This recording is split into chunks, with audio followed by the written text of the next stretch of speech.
কড়াইয়ে সরিষার তেল দিয়ে দিলাম।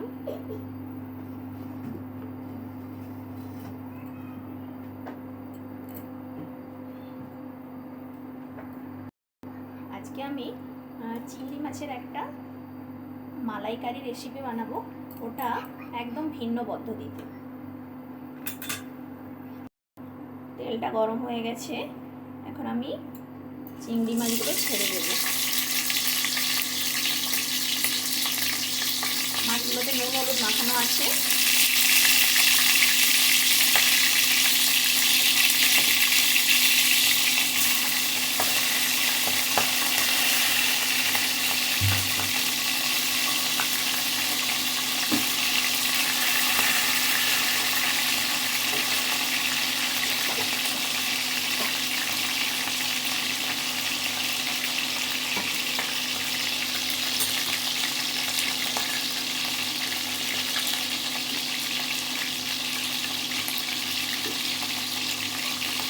আমি মালাইকারিটা নারকেলের দুধ নয়, মালাইকারিটা বানাবো আমুল দুধ আর একটু কাউ মিল্ক দিয়ে। মাছটা আমি হালকাই ভাজবো, তো একদিকে ভাজা হয়ে গেছে, আর একটা দিকে আমি উল্টে পাল্টে দিচ্ছি।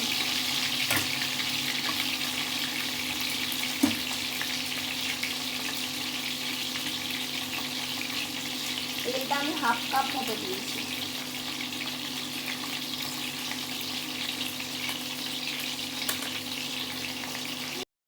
মাছটা ভাজা হয়ে গেছে, দুদিকে ভাজা ভাজা হয়ে গেছে।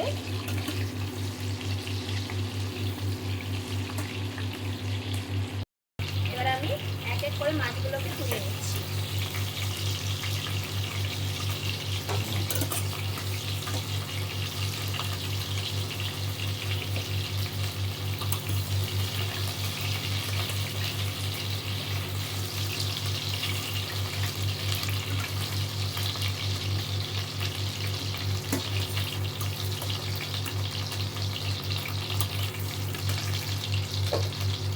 এবারে একই তেলের উপরে আমি কুচানো পেঁয়াজগুলো দিয়ে দিলাম। পেঁয়াজগুলোকে ডুমো ডুমো করে কেটেছি, খুব একটা বড় করে না। পেঁয়াজগুলো খুব বড়ও না, খুব ছোটও না, এরকম সাইজের করে কেটেছি। তো প্রথমে পেঁয়াজগুলোকে ভালো করে ভেজে নেব।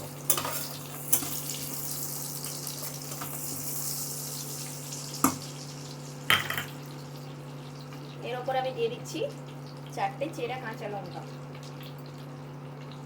আর ওই বড় পেঁয়াজ ওই দুটো বড় সাইজের দুটো পেঁয়াজ আমি নিয়েছি। এবার আমি পেঁয়াজটা যে ভাজা ভাজা হয়ে গেছে, এটা খুব বেশি ভাজবো না।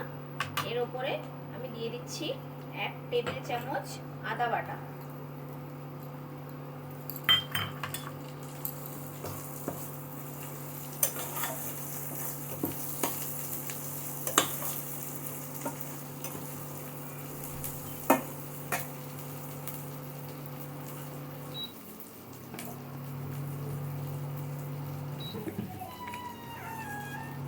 এবার আমি দিয়ে দিচ্ছি 1 টেবিল চামচ হলুদ গুঁড়ো।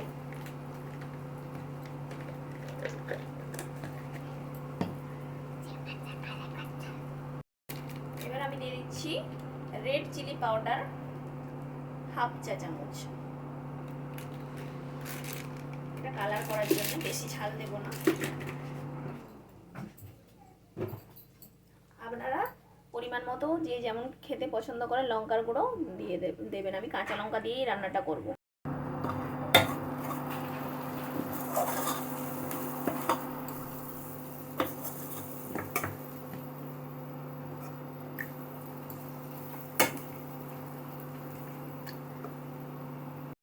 এই কাপের পরিমাণের 1 কাপ দুধ আমি দিয়ে দিচ্ছি। এটা কাউ মিল্ক।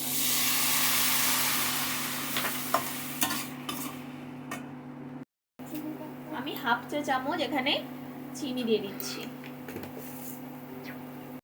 আর আমি দিয়ে দেব এই কাপেরই 1 কাপ আমুল দুধকে জলে গুলিয়ে 1 কাপ দিলাম। এটাতে আমুল দুধ 2.5 চামচ আছে, সেটাকে জলে গুলে আমি এটাতে দিলাম।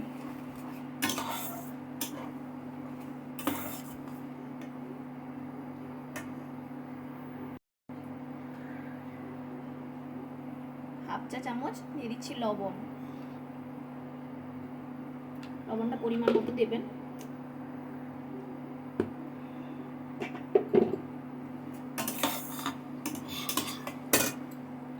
এটা ফুটে উঠেছে, এবার আমি মাছগুলো একে একে ছেড়ে দেব।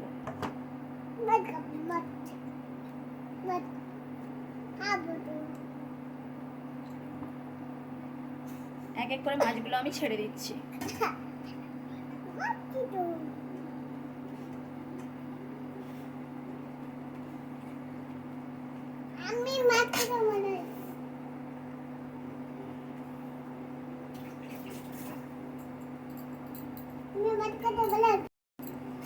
মাছগুলো দিয়ে দিয়েছি, এর ওপরে আমি আরো 2 কাপ জল দিয়ে দিচ্ছি।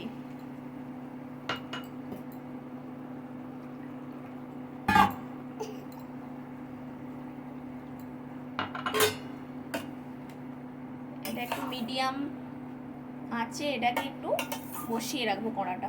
হালকা হালকা ভাবে এটা ফুটে উঠবে। রান্নাটা একটু ধীরে ধীরে হবে, তাহলে মাছটা খুব নরম হবে আর শক্ত থাকবে না, আর টেস্টটাও খুব ভালো হবে। তো এইভাবে রান্নাটা করে দেখবেন, আশা করি খুব ভালোই লাগবে। আমার চ্যানেলটি যদি ভালো লেগে থাকে তো অবশ্যই চ্যানেলটি সাবস্ক্রাইব করে দেবেন, আর লাইক কমেন্ট শেয়ার করতে ভুলবেন না।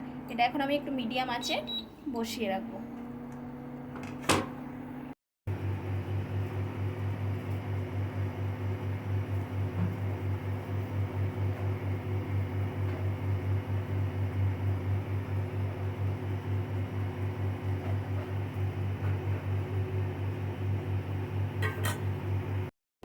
রান্নাটা রেডি হয়ে গেছে, এবার আমি 1 চা চামচ সরিষার তেল ছড়িয়ে দিচ্ছি।